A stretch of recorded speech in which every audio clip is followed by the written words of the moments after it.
तो previous lecture में हम लोगों ने मोशन इन स्ट्रेट लाइन के बारे में पढ़ा था। मोशन इन स्ट्रेट लाइन बेटा बेसिकली दो तरीके का था, यूनिफॉर्म मोशन और नॉन यूनिफॉर्म मोशन। उसी पर बेस्ड हम लोगों ने इक्वेशंस ऑफ मोशन का डेरिवेशन किया, उस पर बेस्ड कुछ क्वेश्चंस किए।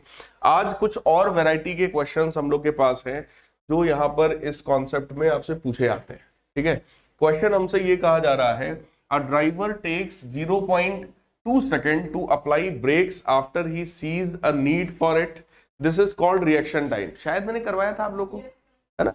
ये वाला हम लोग कर चुके हैं। ठीक है, ये वाला क्वेश्चन ये भी कर चुके हैं। ठीक है, ये भी कर चुके हैं हम लोग। मोटर बोट वाला ये किया था हम लोगों ने, टोटल डिस्टेंस कवर्ड ये भी हम लोग कर चुके हैं, ये भी हो गया। ये वाला ये भी नहीं हुआ। ठीक है, चलिए तो यहीं से हम लोग करना शुरू करते हैं जो जो क्वेश्चंस नहीं हुए। इसके बाद एक आखिरी कॉन्सेप्ट इस चैप्टर में, that is motion under gravity. जब कोई ऑब्जेक्ट वर्टिकली गिरता है या ऊपर जाता है तो उसकी बात करेंगे। फिलहाल यहाँ क्वेश्चन में हमसे कहा जा रहा है, a body covers 12 metre in second and 20 metre in fourth second, how much distance will it cover in 4 seconds after the 5th second. 5वें सेकंड के बाद के 4 सेकंड्स में कितना डिस्टेंस ये कवर करेगा। तो देखो ये आपका क्वेश्चन बेस्ड ऑन है फोर्थ इक्वेशन ऑफ मोशन, और फोर्थ इक्वेशन ऑफ मोशन क्या होता है, एस एनएथ का बेटा फॉर्मूला क्या है, u प्लस हाफ ए 2n माइनस 1। तो सबसे पहले आप लोग ये जो दो कंडीशंस दिया है कि दूसरे सेकंड में 12 मीटर चला, तो यहां पे हमने रखा 12 metre u plus half a 2 into, ये सेकंड है तो n की जगह 2 आएगा। तो ये पहली इक्वेशन आपके पास क्या आई, 12 is equal to u plus, ये बनेगा 4 माइनस 1 यानी 3/2a। This is let us suppose equation number 1। ऐसे ही बेटा अगली इक्वेशन सोचो क्या आएगा, 20 मीटर चला है फोर्थ सेकंड में, है ना? तो n की जगह यहां पे हम लोग 4 रखेंगे, ये बनेगा u plus half a 2 into 4 minus 1, तो ये बन जाएगा 20 is equal to u plus 7/2a। ये दो इक्वेशंस को सॉल्व करके सबसे पहले हम लोग को u और a की वैल्यू निकालना पड़ेगा। तो ये काम अभी आप लोग जल्दी से करिए। इसके बाद का काम क्या है वो देखो जरा। इसके बाद हम लोगों से कहा जा रहा है, जल्दी से पहले इसको सॉल्व करिए, कितना है u और a की वैल्यू आप हमें सॉल्व करके बताइए यहां पर।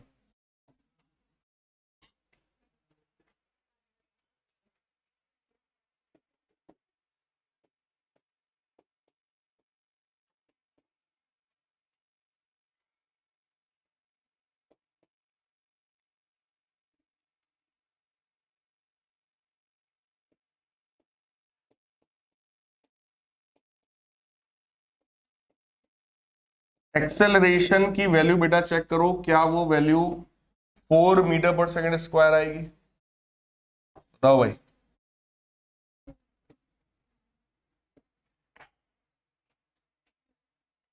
That will B 4 metre per second. ठीक, और एक्सेलरेशन की इस वैल्यू को किसी भी एक इक्वेशन में, पहली या दूसरे में, किसी भी एक में यूज कर लो तो you will get the value of u also. तो आइए इसको हम लोग फर्स्ट इक्वेशन में यूज करते हैं। सो फ्रॉम इक्वेशन नंबर 1, पहली वाली इक्वेशन में ध्यान से देखो, 12 is equal to u plus half 3a है ना, या 3/2a कर लो, तो ये आपका हो जाएगा 3/2 इंटू a, और a की वैल्यू कितनी है 4। तो u की वैल्यू बेटा कितनी आएगी, 6 मीटर पर सेकेंड। तो ये हमारे पास आ गया इनिशियल वेलोसिटी। क्लियर, एक्सेलरेशन हमारे पास आ गया है और इनिशियल वेलोसिटी आ गई है। फिलहाल क्वेश्चन में हमसे क्या कहा गया, क्वेश्चन में हम लोगों से कहा जा रहा है कि tell us the distance covered by the particle in 4 seconds after 5th second. 5वें सेकंड के बाद के 4 सेकंड्स में। तो ये बताओ 5वां सेकंड क्या होता है?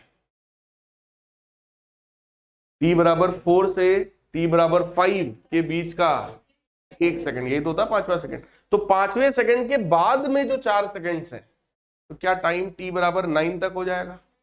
तो आप सबसे पहले यहां पे निकालो total distance covered in 5 seconds. भाई टोटल 5 सेकंड्स में हमने कितना चला ये निकाल लें, टोटल 9 सेकंड्स में कितना चला ये निकाल लें, और दोनों को सेपरेट कर दें। भाई सोचो, जैसे टोटल 5 सेकंड्स में मान लो हम यहां तक चले, यहां पर टाइम है t बराबर 5, और उसके बाद t बराबर 9 तक हम फाइनली यहां तक पहुंचे। मतलब a से लेकर ये b है और ये c है। तो आप 9 सेकंड्स में चले हो a c तक, 5 सेकंड्स में चले हो a b तक, तो 5वें सेकंड के बाद के 4 सेकंड्स में कितना चले हैं? b c। कुछ समझ में आ रहा है? देखो क्वेश्चन को जानबूझ के टेढ़ा किया गया। वो चाहते तो साफ साफ बोलते कि t बराबर 5 से t बराबर 9 के बीच का डिस्टेंस बताओ, सीधे आ जाता। लेकिन उन्होंने उसी की लैंग्वेज को बेटा घुमा दिया थोड़ा सा। उन्होंने बोला कि how much distance it covers in 4 seconds after 5th second. 5वें सेकेंड के बाद के 4 सेकेंड्स में कितना चला, तो उसी का मैं आपको कॉन्सेप्ट बता रहा हूं। टोटल आप 5 सेकेंड्स में चला गया डिस्टेंस ये निकालो, टोटल 9 सेकेंड्स में चला गया डिस्टेंस ये निकालो, और दोनों को सेपरेट कर लोगे। फिलहाल 5 सेकेंड्स में चला गया डिस्टेंस कैसे मिलेगा बेटा? कौन सा फॉर्मूला होता है 5 सेकेंड्स में चला गया डिस्टेंस? कौन सा फॉर्मूला है भाई? एक्सेलरेशन अगर है तो क्या ये यूनिफॉर्मली एक्सेलरेटेड मोशन है? तो एक्सेलरेशन जिसमें होता है उसमें क्या लगाते हैं? Equations of. तो कौन सी ऐसी इक्वेशन है जिसमें टाइम और डिस्टेंस की बात हो? s is equal to ut plus half at।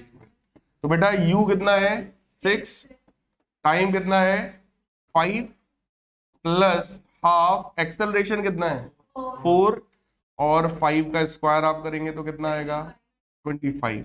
तो ये कितना आएगा 30, और ये कितना आएगा 50। तो टोटल डिस्टेंस ये कितना चल जाएगा? मतलब शुरुआती 5 सेकंड्स में कितना चल गया 80 मीटर, और टोटल 9 सेकंड्स में यही सेम काम करो यार। 6 इंटू 9 प्लस हाफ 4 इंटू 9 का स्क्वायर करेंगे तो 81। तो ये कितना आ जाएगा यार 54 प्लस 162। तो कितना आएगा 61, मतलब 216, 216 मीटर। 216 मीटर वो टोटल 9 सेकंड्स में चला है। स्टार्टिंग के 5 सेकंड्स में वो चला है 80 मीटर। तो बताओ 5वें सेकंड के बाद के 4 सेकंड्स में कितना चला? 216 माइनस। क्या ये बात समझ में आई? तो हम लोग लिख सकते हैं, आप लोग लैंग्वेज थोड़ा लिख देना। सो डिजायर्ड डिस्टेंस जो हमसे क्वेश्चन में डिजायर्ड है, जो हमसे पूछी जा रही है, that distance will be 216 minus 80, और ये सेपरेट करोगे यार तो कितना आएगा 136। तो ये सेपरेट करके इन लोगों ने बताया 136 आएगा, तो हमने एज इट इज लिख दिया है। सब्ट्रैक्शन वगैरह भैया गलत ना करना, ये गलत हुआ तो सब खेल खत्म। ठीक, फिलहाल कॉन्सेप्ट यही है। बोलो क्वेश्चन क्लियर है?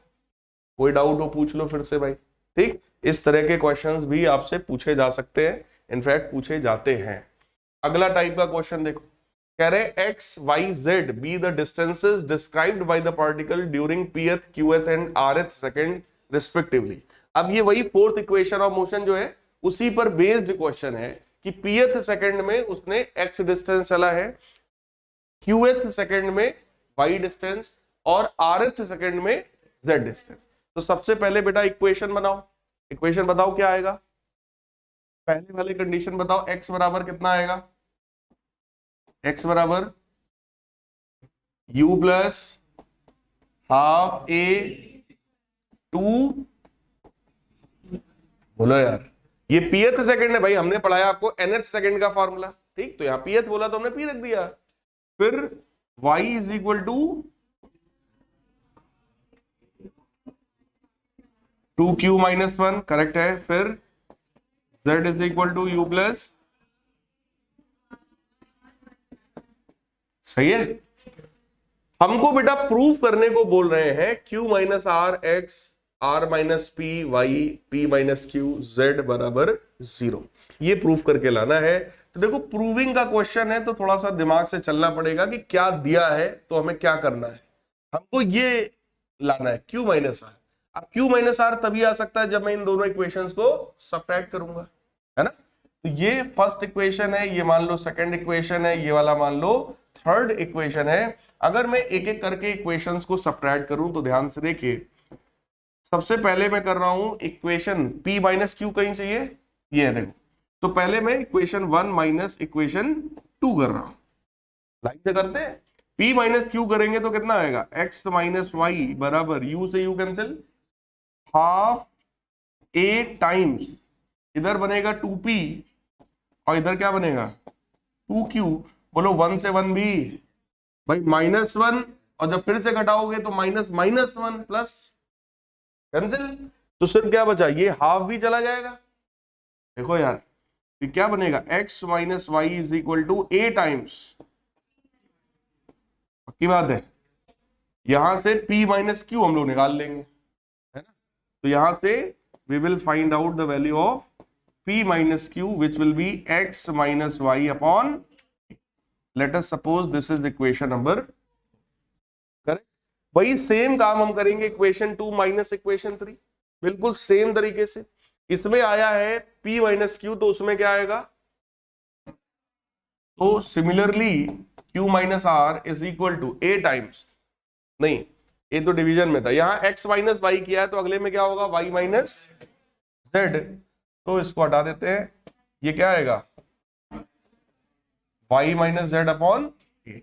सिमिलरली r माइनस पी चाहिए तो इक्वेशन 3 माइनस इक्वेशन 1 करोगे, क्या आएगा r minus P is equal to z minus X upon A.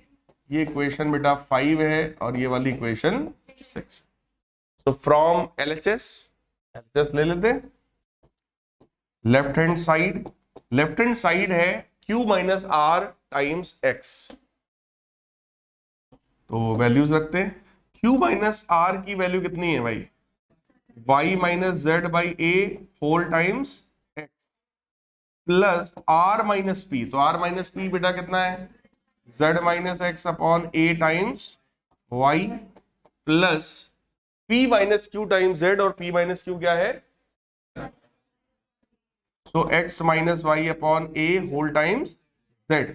Multiply करो अंदर इसको, y minus X Z plus Y Z minus X Y plus X Z minus Y Z whole divided by A. इसमें भी check करो, X Y से X Y, X Z से, so left hand side हमने लिया और वो finally हमारा 0 के बराबर आया, which is right hand side. तो दिस इज प्रूव्ड। क्लियर है। इस तरह का क्वेश्चन भी आपसे इक्वेशन 4 पर बेस्ड, है ना, 4th इक्वेशन पर बेस्ड ऐसा क्वेश्चन भी आपसे पूछा जा सकता है। इसके बाद के टॉपिक की बात करते हैं, that is motion under gravity. हालांकि क्लास 9th में भी आपने ये टॉपिक पढ़ा होगा, उसी पर बेस्ड फिर हम लोग कुछ न्यूमेरिकल्स फिर से करने वाले हैं। तो फिलहाल टॉपिक देख लो क्या है। इसमें ये कहा जा रहा है बेटा, अगर हम लोग किसी भी एक ऑब्जेक्ट को सिंपली यहां से ड्रॉप कर देते हैं, ठीक, जब भी किसी एक पॉइंट से ड्रॉप किया जाता है तो इनिशियल वेलोसिटी कितनी होती है, 0, और जब आप ड्रॉप करोगे फाइनली ये कहीं ना कहीं नीचे पहुंचेगा, और इस जगह पर इसकी जो भी वेलोसिटी v है, क्या यही वेलोसिटी मैक्सिमम वेलोसिटी है। इस पूरे पाथ में इसके पास मैक्सिमम वेलोसिटी कहां पर होती है, जब ये सबसे नीचे होता है। क्लियर है। यहां वेलोसिटी 0 है, यहां वेलोसिटी मैक्सिमम है, इसका मतलब वेलोसिटी यहां पर लगातार क्या हो रही है, इंक्रीज हो रही है। वेलोसिटी अगर लगातार इंक्रीज हो रही है तो यहां पर जो एक्सेलरेशन होगा दैट विल बी प्लस जी, ठीक, पॉजिटिव एक्सेलरेशन है, इसी वजह से इसकी वेलोसिटी लगातार यहां पर इंक्रीज हो रही होती है। तो ये एक यहां पे एज अ रिजल्ट आपने दिमाग में रखिएगा कि एक्सेलरेशन जो इसका होगा that acceleration will be positive. अब इक्वेशंस की बात करो, v इज इक्वल टू, देखो अगर g है, g का मतलब हो गया 9.8 मीटर पर सेकंड स्क्वायर या 10 मीटर पर सेकंड स्क्वायर हम लोग ले सकते हैं डिपेंडिंग ऑन क्वेश्चन। अगर क्वेश्चन में दिया है भाई तो जो दिया है वही लेंगे, नहीं दिया है तो हम अपने हिसाब से 10 मीटर पर सेकंड स्क्वायर ले लेंगे जो हमारे लिए इजी हो जाए। और ये बेटा कांस्टेंट है, बोलो 9.8 की वैल्यू ओवरऑल अर्थ पर देखा जाए तो ऑलमोस्ट कांस्टेंट ही होती है, थोड़ा मोड़ा चेंज होती है लेकिन वो अर्थ सरफेस से बहुत ऊपर या बहुत नीचे जाने पर, है ना। लेकिन ऐसा तो कुछ हमें क्वेश्चन में दिया नहीं जाता, हमको तो नॉर्मल क्वेश्चंस दिए जाते हैं। So v is equal to u plus g t, h is equal to u t plus half G T square और v square is equal to u square plus 2g। ये तीन equations of motion यहां पर होती हैं और इन्हीं तीन इक्वेशंस ऑफ मोशन पर बेस्ड बेटा क्वेश्चंस यहां पर आपसे पूछे जाते हैं, ठीक है। इतना क्लियर है? कोई डाउट हो इतने में बताओ भाई। अगर इसी पार्टिकल को ऊपर से नीचे फेंकने की बजाय हम लोग नीचे से ऊपर फेंके, अगर इसको नीचे से ऊपर फेंकोगे तो बोलो कुछ ना कुछ इसकी इनिशियल वेलोसिटी रही होगी, बिना इनिशियल वेलोसिटी के हम इसको ऊपर नहीं फेंक सकते। और टॉप मोस्ट पॉइंट पर जब ये यहां पहुंचेगा तो इसकी फाइनल वेलोसिटी कितनी रही होगी? 0। इसका मतलब यहां पर इनिशियल वेलोसिटी थी और टॉप मोस्ट पॉइंट पर फाइनल वेलोसिटी 0 है, मतलब वेलोसिटी लगातार यहां पर डिक्रीज हुई है। और अगर वेलोसिटी लगातार डिक्रीज हुआ है तो यहां पर जो एक्सेलरेशन होगा that will B negative, so that can be retardation also. इस एक्सेलरेशन को हम कहेंगे कि ये रिटार्डेशन है, तो आ गया एक्सेलरेशन की वैल्यू -g। और यहां पर अगर इक्वेशंस की बात किया जाए तो सेम यही इक्वेशंस होगी, बस बीच में क्या आएगा? माइनस। तो पहली इक्वेशन हो गई v is equal to u minus g t, next हो गई h is equal to u t minus half G T square, और थर्ड हो गई v square is equal to u square minus. Simple ये तीन equations हैं। कई बार doubt आप लोग को इस बात पे आता है कि सर एक्सेलरेशन जो है वो पॉजिटिव लें या निगेटिव लें। तो बेटा एक्सेलरेशन पॉजिटिव तब होता है जिस डायरेक्शन में ऑब्जेक्ट जा रहा हो, अगर एक्सेलरेशन भी उसी डायरेक्शन में तो पॉजिटिव है। ऑब्जेक्ट ऊपर जा रहा है और अर्थ नीचे खींच रहा है तो फिर ये कैसा है? निगेटिव। ऑब्जेक्ट नीचे जा रहा है, अर्थ भी नीचे खींच रहा है तो ये कैसा है? पॉजिटिव है। तो इस तरीके से ये कॉन्सेप्ट को दिमाग में लगाकर हम लोग क्वेश्चंस को सॉल्व करेंगे। अब इस पर बेस्ड देखिए कुछ क्वेश्चंस आपके सामने आ गए वर्टिकल मोशन पर बेस्ड।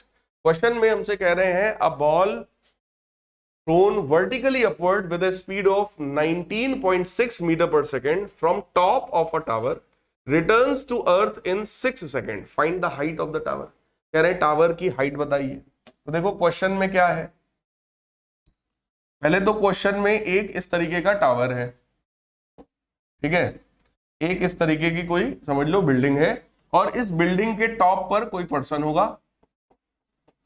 इन्होंने यहां से एक पत्थर को या बॉल को वर्टिकली अपवर्ड फेंका है ऊपर की तरफ विद स्पीड ऑफ 19.6 मीटर पर second from the top of a tower returning to the earth in 6 seconds.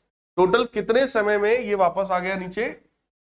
6 second. तो ये ऐसे ऊपर गया होगा और फाइनली 6 सेकेंड में नीचे पहुंचा होगा। हमसे कह रहे हैं find the height of the tower. इस टावर की हाइट बताओ भैया, बताओ बेटा क्या करना चाहिए, कैसे सॉल्व हो पाएगा? हैं? कैसे सॉल्व हो सकता है? ग्राउंड है, बताओ भाई कैसे सॉल्व हो सकता है?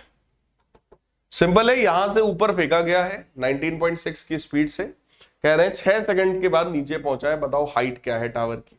अब सबसे पहली बात, क्वेश्चन को जब भी आप पढ़ते हो, देखो अभी तो हमें पता है कि मोशन अंडर ग्रेविटी का क्वेश्चन है तो इक्वेशंस ऑफ मोशन लगेगा, बट जब आप एग्जाम में होते हो या कोई जनरल ऐसे मिक्स मान लो एक असाइनमेंट आपको दे दें उसमें ये क्वेश्चन होता, तो अब तुम क्या सोच कर क्वेश्चन करोगे, यही अप्रोच आपको पकड़ना है बस। ठीक, अप्रोच ये है कि क्वेश्चन को पढ़कर ये देखो क्या पूरे मोशन के दौरान बेटा वेलोसिटी कांस्टेंट रहने वाली है या वेरिएबल रहने वाली है।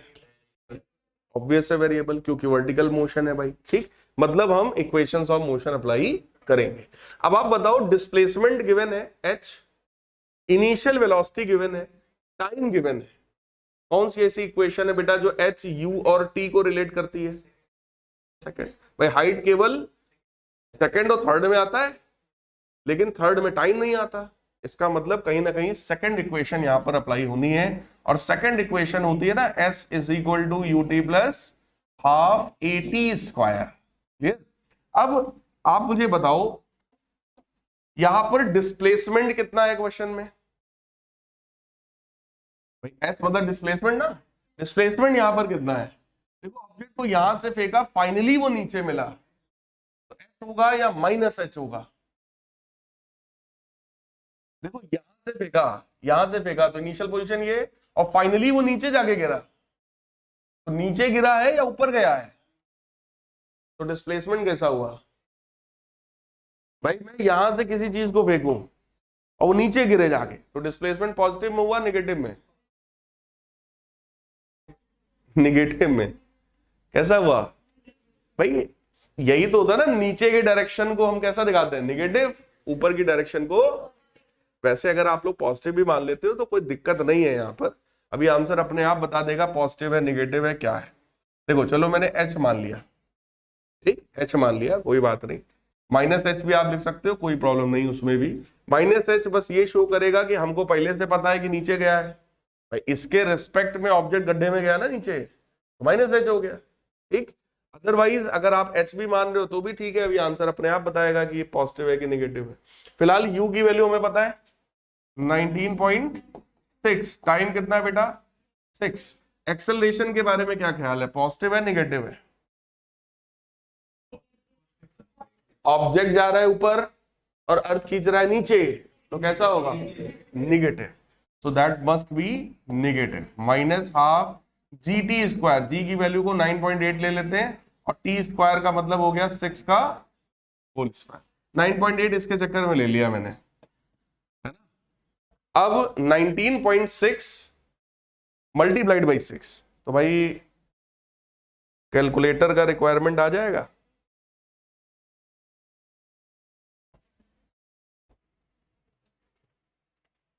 एक मिनट,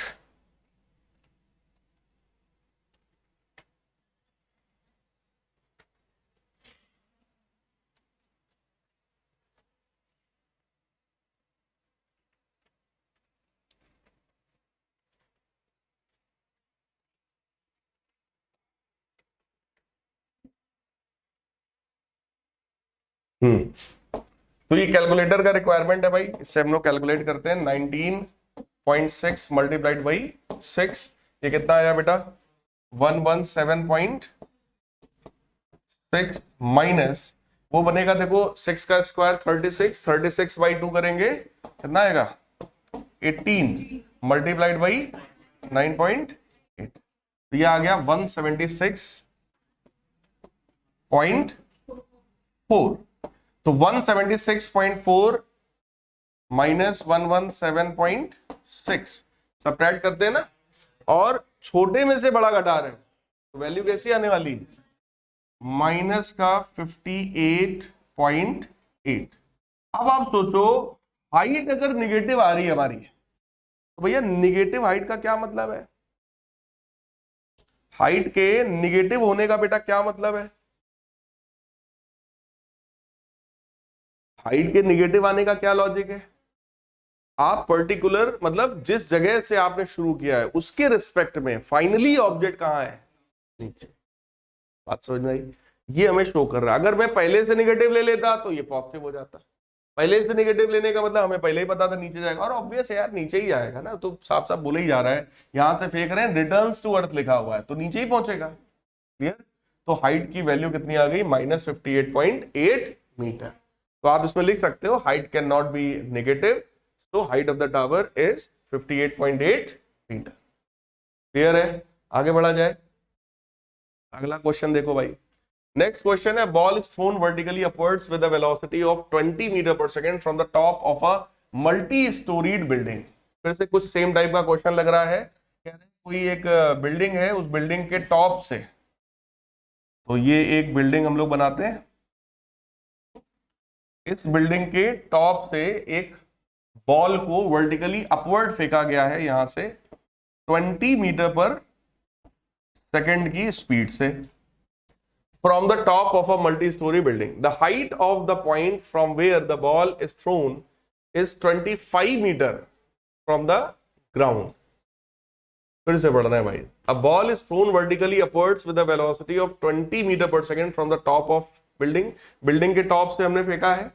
फिर कह रहे height of the point from where the ball is thrown is 25 meter from the ground. इसका मतलब आपको क्या गिवन है?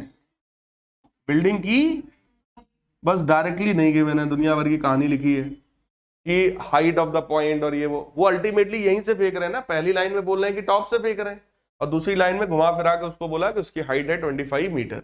How high will the ball rise?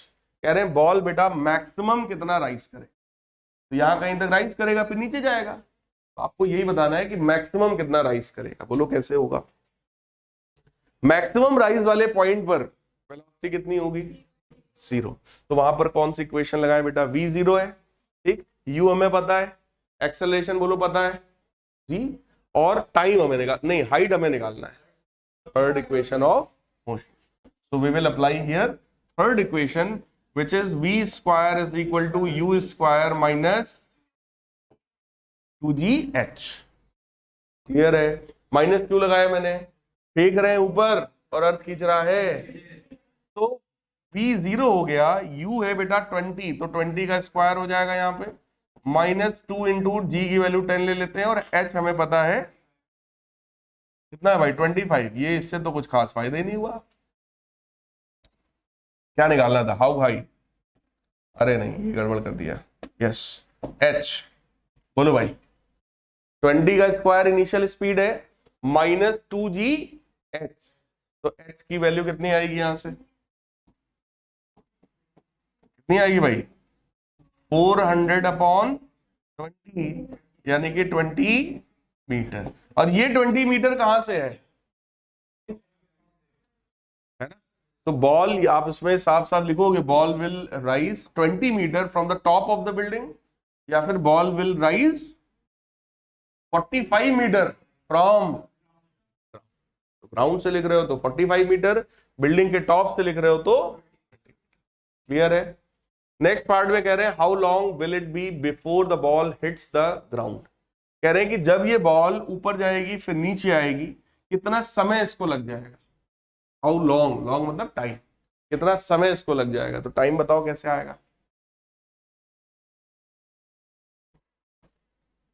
Time कैसे आएगा भाई?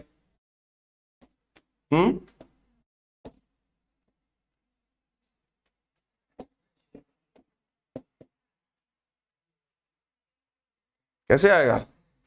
अरे सेकंड इक्वेशन लगाओ. अभी तो किया इस तरह का क्वेश्चन आपने. s is equal to u t minus half G T square. भाई हाइट हमें पता है कितनी? 25 है या माइनस 25 है? माइनस 25. क्लियर? u 20, तो 20 इंटू टी माइनस हाफ जी की वैल्यू 10 ले लेते हैं इंटू टी स्क्वायर. बेटा ये बनेगा 5t स्क्वायर. इसको इधर ले आओ. 5t square minus 20t minus 25 is equal to 0. 5 अगर मैं कैंसिल कर दूं तो t square minus 4t minus 5 is equal to 0. तो 4 के ऐसे फैक्टर्स करने भैया, मल्टीप्लाई करने पे -5 आ जाए, -5 + 1 है ना. So we can write here t square minus 5t plus t minus 5. ये कर लेते हो बेटा फैक्टराइजेशन.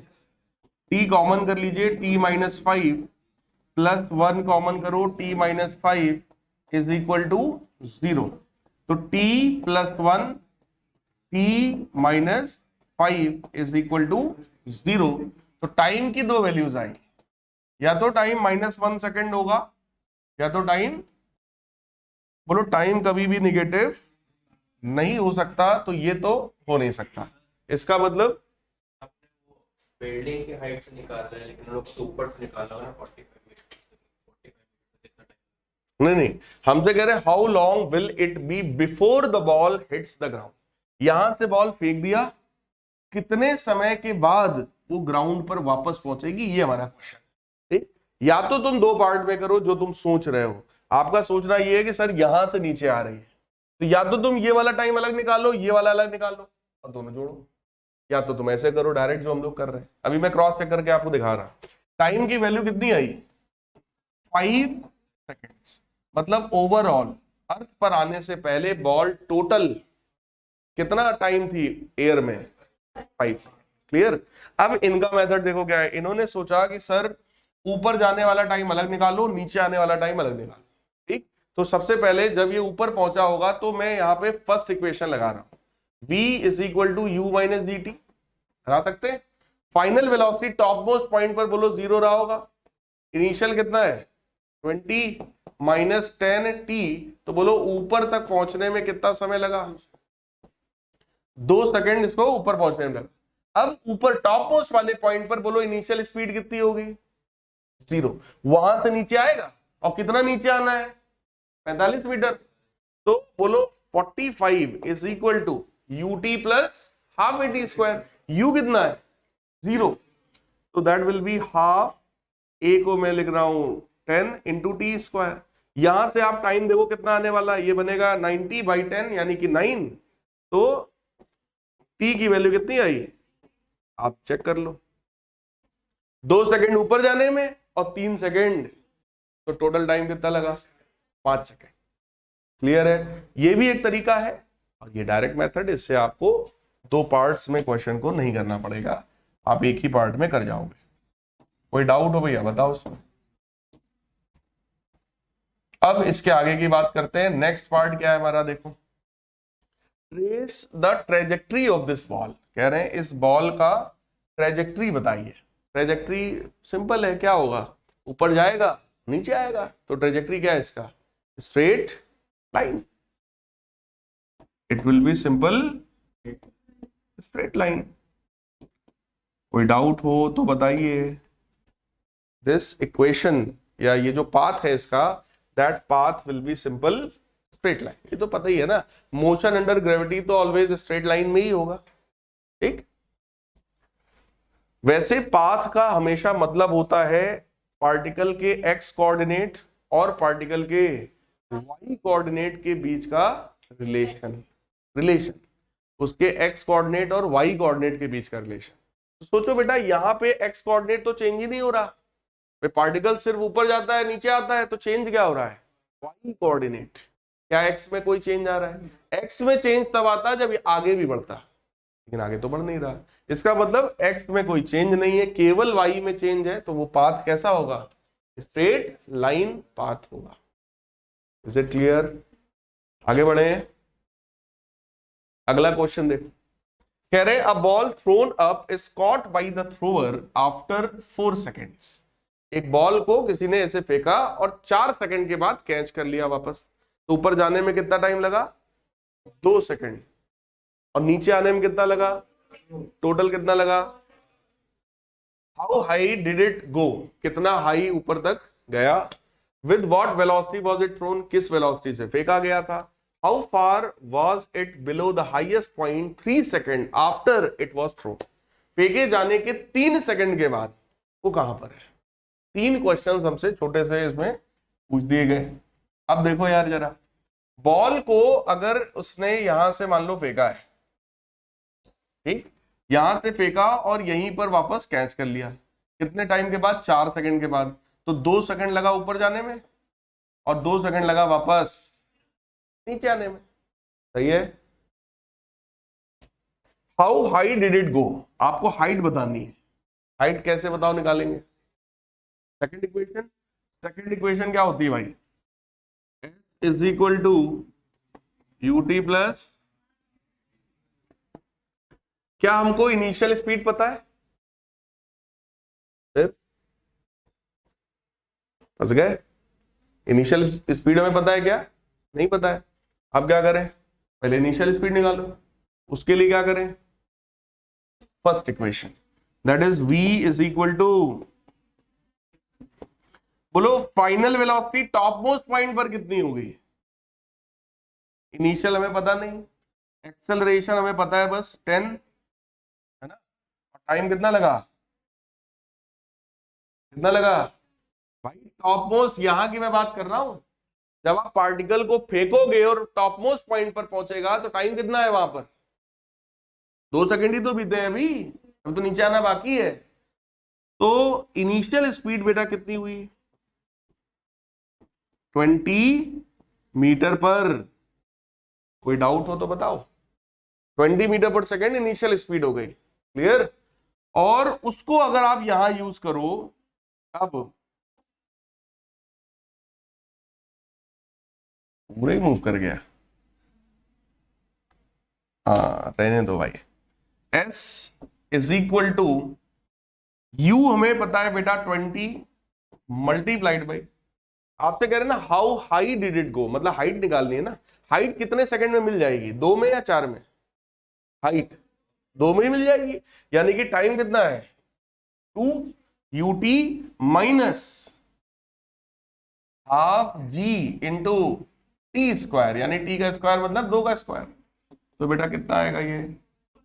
40 माइनस 5 इंटू 4 यानी 20। तो कितना हाइट में गया भैया? क्लियर है? ठीक, अब आगे की बात करो। With what velocity was it thrown? 20 metre पर second. How far was it below the highest point 3 second after it was thrown? कह रहे फेंके जाने के 3 सेकेंड के बाद हाईएस्ट पॉइंट से कितना नीचे है? एक चीज बताओ, 2 सेकेंड जब बीता था तब बॉल कहां थी? टॉप मोस्ट पॉइंट पर। और 3 सेकेंड के बाद का पोजीशन पूछ रहे हैं, तो 3 सेकेंड कब आएगा? टॉप पर होने के 1 सेकेंड बाद आएगा तीसरा सेकेंड, पक्की बात है। तो क्या हमसे इनडायरेक्टली यही जानना चाहते हैं कि टॉप मोस्ट पॉइंट से 1 सेकेंड में कितना नीचे आया? बोलो यार। तो हम लोग यहां से क्या सेकेंड इक्वेशन फिर से लगा सकते हैं? S is equal to UT plus half AT square. Top most point पर U कितना होगा? 0 प्लस हाफ, एक्सेलरेशन है 10 और टाइम कितना है? तो बेटा डिस्प्लेसमेंट टॉप मोस्ट पॉइंट से, इसका मतलब जब तीसरा सेकंड रहा होगा उस समय वो टॉप मोस्ट पॉइंट से कितना डिस्टेंस में रहा होगा? 5। और नीचे से कितना रहा होगा? 15, है ना? 15 मीटर। टोटल कितना ऊपर जा रहा है? 20 मीटर। तो नीचे से कितने पे रहा होगा? 15 पे। ऊपर से कितने पे रहा होगा? कुछ समझ में आ रहा है? देखो यार, ये क्वेश्चंस जो है ना, ये सब प्रैक्टिस का खेल है। जितना ज्यादा आप प्रैक्टिस करेंगे उतना ही ज्यादा इस पे आपको परफेक्शन और कॉन्फिडेंस आएगा। अदरवाइज ये ऐसे क्वेश्चंस होते हैं, जरा जरा सी चीज में कंफ्यूजन क्रिएट होता है एग्जाम में, जरा सा कि ये एक्सेलरेशन पॉजिटिव लें कि नेगेटिव लें, टाइम 2 लें कि 4 लें, बहुत छोटी छोटी चीजों पे कंफ्यूजन आता है। लेकिन अगर आप कुछ प्रैक्टिस कर रहे हो लगातार, कंटिन्यूअसली, रोज 2-4 क्वेश्चन आप लगा रहे हो, तो नहीं आएगा। किसी भी एक कॉन्सेप्ट को दिमाग में बैठने में बेटा कुछ दिन का समय लगता है, लेकिन वो दिन कंटिन्यूअस आप उस पर जूझते रहो तब। ये नहीं कि आज पढ़ा, दोबारा जिस दिन पेपर होगा उस दिन पढ़ेंगे, दोबारा जिस दिन फाइनल पेपर होगा उस दिन पढ़ेंगे, काम खत्म, तब नहीं आएगा। लेकिन आप किसी एक पर्टिकुलर टॉपिक को अगर लगातार 15-20 दिन रोज आप 2-2, 3-3 क्वेश्चन आप केवल लगा लो, 4-4 क्वेश्चन लगा लो केवल रोज, लेकिन तो 25 दिन तक लगातार अगर आप 2 ही 3 क्वेश्चन लगा रहे हो तो सारे कॉन्सेप्ट कम से कम बार बार आएंगे ना, वेलोसिटी क्या, एक्सेलरेशन क्या, टाइम क्या, तब वो आपको अच्छे से आएगा। फिलहाल इस क्वेश्चन में देखो एक नई बात है छोटी सी, balloon is ascending at a rate of 9.8 metre पर सेकेंड। असेंडिंग मतलब ऊपर की तरफ बढ़ रहा है, और उसका स्पीड कितना है? 9.8 मीटर पर second at a height of 39.2 metre above the ground when a food packet is dropped from the balloon. कह रहे एक बलून है और ये बलून 9.8 मीटर पर सेकेंड की स्पीड से ऊपर उड़ रहा है, और जब ये 39.2 मीटर की हाइट पर था अबव द ग्राउंड, तो ये ग्राउंड है, ग्राउंड से इसकी हाइट कितनी है? 39.2 मीटर। जब ये ग्राउंड से इतनी हाइट पर था और अभी भी ऊपर ही जा रहा है, रुका नहीं है, यहां से एक फूड पैकेट ड्रॉप कर दिया गया। कह रहे हैं above from the ground when a food packet is dropped from the balloon. इसमें से एक फूड पैकेट नीचे गिराया गया। After how much time and with what velocity does it reach the ground? ये क्वेश्चन। जब ये यहां पर था तो यहां से एक फूड पैकेट को ड्रॉप किया गया, एक फूड पैकेट रहा होगा उसको ड्रॉप कर दिया गया, तो नीचे जाएगा ऑब्वियस है। आपको बताना है कितने टाइम के बाद वो फूड पैकेट नीचे पहुंचेगा और कितनी वेलोसिटी से नीचे पहुंचेगा। कितने लोगों को क्वेश्चन समझ में आया? एक फूड पैकेट ऊपर जा रहा है, जब वो 39.2 मीटर की हाइट पर था बेटा, तो वहां से एक कोई फूड पैकेट नीचे गिरा दिया गया। क्लियर? और आपसे कह रहे हैं कि वो फूड पैकेट बताओ कितने समय के बाद नीचे पहुंचेगा और किस वेलोसिटी से नीचे पहुंचेगा। यहां पर एक कॉन्सेप्ट है, किसी भी मूविंग ऑब्जेक्ट से जो भी बॉडी डिटैच होती है, अलग होती है मूविंग ऑब्जेक्ट से, उस अलग होने वाली बॉडी के पास भी वही वेलोसिटी होती है जो मूविंग ऑब्जेक्ट की थी। दैट मीन्स कॉन्सेप्ट क्या है यहां पर?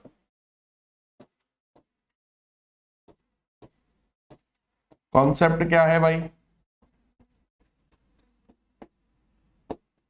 एनी मूविंग ऑब्जेक्ट, या इसको और आसान लैंग्वेज में लिखते हैं, when an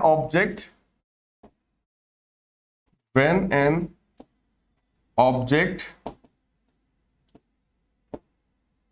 detaches from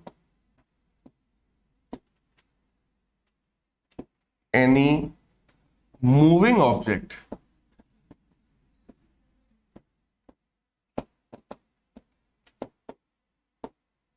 it must have velocity of moving object। मतलब जब कोई ऑब्जेक्ट किसी मूविंग ऑब्जेक्ट से डिटैच होता है तो उस अलग होने वाले ऑब्जेक्ट के पास वही वेलोसिटी होती है जो मूविंग ऑब्जेक्ट की। जैसे अगर आप लोगों ने कुछ लोगों को ऑब्जर्व किया हो, जो लोग चलती हुई बस से उतर जाते हैं, तो देखा जो लोग प्रो होते हैं, तुम लोग मत ट्राई करना, लेकिन वो कुछ प्रो होते हैं, चलती ट्रेन से उतर जाएंगे, चलती बस से उतर जाएंगे, बस स्लो ही हो रही है बस उतर जाएंगे, उनका ऑस्कर छूट रहा होता है, तो तुरंत ही उनको स्टेज पे जाना है दौड़ के, उतरते ही अभी ऑस्कर मिल जाएगा उनको। तो बस एकदम स्लो डाउन हो ही रही है, जस्ट उतरने वाली है, तो बड़ी रंगबाजी में वो एकदम उतर जाते हैं। लेकिन उनके उतरने के तरीके को देखना, अगर वो एकदम हमारी आपकी तरह एकदम यंग है तो वो एकदम कूद जाएगा, रंगबाजी में फैल जाएगा कूदते ही, ठीक। और अगर वो थोड़ा सा 50+ एज वाला होगा, मतलब जिसका रोज का काम है बस में जाने का, बस से आने का, उसको पता है कैसे उतरते हैं, तो वो हमेशा जब उतरेगा तो अगर बस इधर जा रही है तो बस की डायरेक्शन में उतरते हुए थोड़ा थोड़ा ऐसे दौड़ते हुए उतरेगा। कभी भी इस बात को ऑब्जर्व करिए। अगर कोई 50+ एज का है और वो उतर रहा है, मतलब वो रोज बस से आता जाता है, और अगर वो रोज बस से आता जाता है तो ऐसी ही स्टाइल में उतरेगा। वो कभी भी एकदम रजनीकांत की तरह नहीं कूदेगा कि कूदे और कूद के बस खड़े हो गए। वो सब सिर्फ मूवी में दिखाई पड़ता है, वो रियलिटी में एग्जिस्ट नहीं करता। अगर बस इधर की तरफ मूव कर रही है और आप बस से कूद रहे हो तो आपके पास भी इधर ही की तरफ की वेलोसिटी है। और न्यूटन साहब का फर्स्ट लॉ क्या कहता है? अगर कोई ऑब्जेक्ट आगे जा रहा है तो आगे ही जाना चाहता है, और तुम सोचो जबरदस्ती हम कूद गए ऐसे खड़े हो जाएंगे, तो ये इम्पॉसिबल है। बात समझ में आई? मतलब अगर आप मूविंग ऑब्जेक्ट, जैसे मूवीज में दिखाते हैं, मैंने एक बार मूवी में देखा था, मैंने खुद भी ट्राई किया। मेरा एक दोस्त बाइक चला रहा था और मैं पीछे बैठा था। हमने कहा कि अब बाइक चल रही है, हम यही सब कुछ कॉन्सेप्ट वॉन्सेप्ट पढ़ रहे होंगे, कुछ दिमाग में मेरे था। हमने कहा लाओ कूदते हैं, अच्छा चलती हुई बाइक से। बाइक चल रही थी और लगभग हमें लगता है 10-15 की स्पीड में रही होगी। हमको लगा कम स्पीड है, 10-15 कौन सी स्पीड होती है। तो हम पीछे बैठे थे, पीछे से ही हम कूद गए। अब जब कूद गए तो हम वैसे भी हैवी, और कूदने के बाद एकदम से हम ऐसे हो गए, ये तो कब बच गए, नहीं तो मेरा मुंह गया था उस दिन। तो वो चांस की बात थी, क्योंकि 15 किलोमीटर पर आवर की स्पीड जब आप गाड़ी पे बैठे होते हो तो लगता है ये 15 पे तो चल रही है, लेकिन यही 15 किलोमीटर पर आवर पे अभी हमसे कह दिया जाए दौड़ो, तो भाई नहीं हो पाएगा। तो आप अगर बाइक पे बैठे थे, जो बाइक सिर्फ 15 की स्पीड से चल रही थी, तो आप भी 15 की स्पीड से आगे बढ़ रहे थे, और जब आप उससे कूदे तो आपके बॉडी में कौन सी स्पीड थी? 15 मीटर पर सेकंड। भाई 15 किलोमीटर पर आवर की स्पीड थी ना बॉडी में, और आप सोच रहे हो कि हम उतरते ही तुरंत रेस्ट पे खड़े हो जाएंगे, तो आपका गिरना तय है। या तो बहुत कम स्पीड हो, बॉडी तुम्हारी झेल जाए, जैसे हम झेल गए, हैवी वेट थे तो झेल गए, कोई हल्का फुल्का होता तो उतरते ही गिर जाता, तुरंत गिर जाता। तो ये एक मैटर वहां पे था। फिलहाल यही कॉन्सेप्ट है। तो ये जो एक फूड पैकेट बेटा यहां से छोड़ा जाएगा या गिराया जाएगा, उस फूड पैकेट की इनिशियल स्पीड बोलो कितनी है? कितनी है? इनके पास भी भैया इनिशियल स्पीड कितना है? क्या ये कॉन्सेप्ट समझ में आया? बाकी क्वेश्चन तो यार कर ही लोगे। अगर ये आ गया तो आप तुमसे कह रहे हैं कि कितना समय लगा, इनिशियल स्पीड हमें पता है, हाइट हमें पता है, बोलो सेकंड इक्वेशन लगा दें, s is equal to ut plus s कितना है बेटा? 39.2। इनिशियल स्पीड है बोलो 9.8, टाइम t है ना। एक्सेलरेशन के बारे में बताओ, पॉजिटिव नेगेटिव? निगेटिव। ऑब्जेक्ट जा रहा है ऊपर और खींच रहा है। फूड पैकेट के बारे में सोचो, फूड पैकेट की इनिशियल स्पीड किधर है? ऊपर, तो ऊपर ही तो जाना चाहेगा। मतलब जब वो गुब्बारे से अलग होगा तो पहले ऊपर जाएगा फिर नीचे आएगा। समझ में आ रहा है भाई? उसके बाद इनिशियल स्पीड है 9.8 की, तो पहले 9.8 की स्पीड से ऊपर जाएगा, जैसे ही वो स्पीड 0 होगी फिर वो वापस लौट के नीचे आएगा। So that acceleration will be negative. So minus का 9.8 multiplied by t square। कोई डाउट हो तो बताओ भाई। ये बेटा डिवाइड होकर के बनेगा 4.9 t स्क्वायर। इसको भी इधर ले आओ, माइनस का 9.8 t plus 39.2 is equal to 0। पूरी इक्वेशन को 4.9 से डिवाइड कर दो, तो t square minus 2t plus कितना आएगा भाई? 39.2 डिवाइडेड बाई 39.2 डिवाइडेड बाई 4.9 कितना आया? 8 बार, है ना। 8 इज इक्वल टू 0। अब बेटा 2 के फैक्टर करने, मल्टीप्लाई करने पर 8 आ जाए, तो फैक्टर्स क्या होंगे? क्यों भाई? कुछ लोचा है क्या? देखो ये जो इक्वेशन बन गया, ये इक्वेशन तो भाई साहब सॉल्व नहीं हो पाएगा।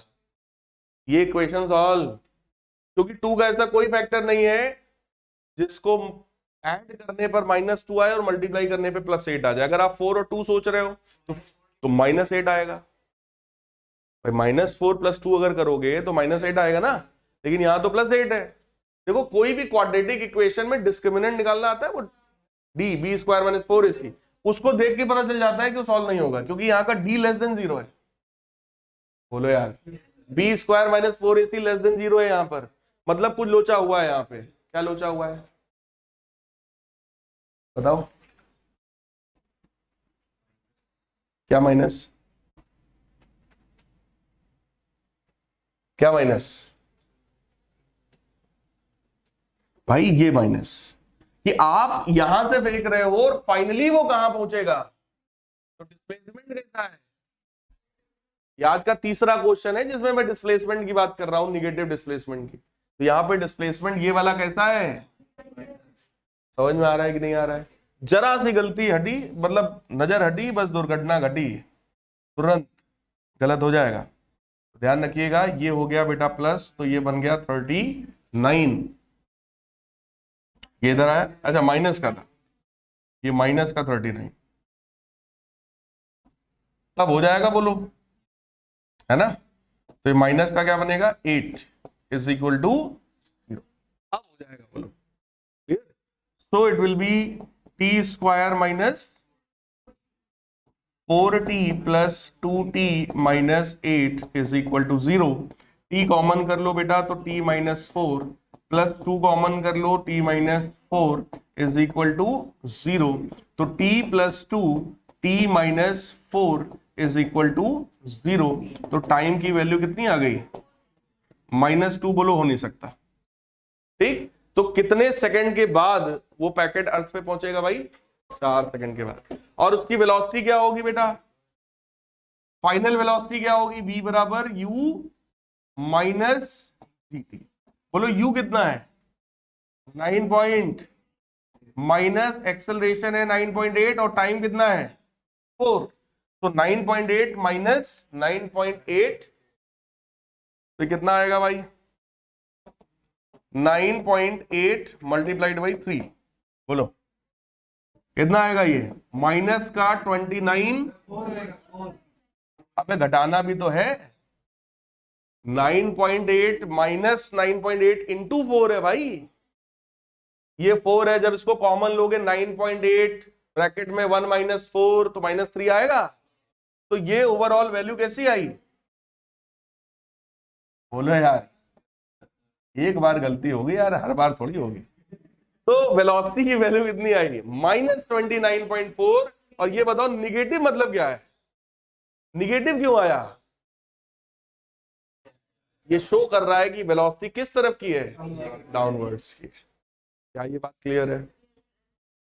चलिए आज इतना ही रखते हैं।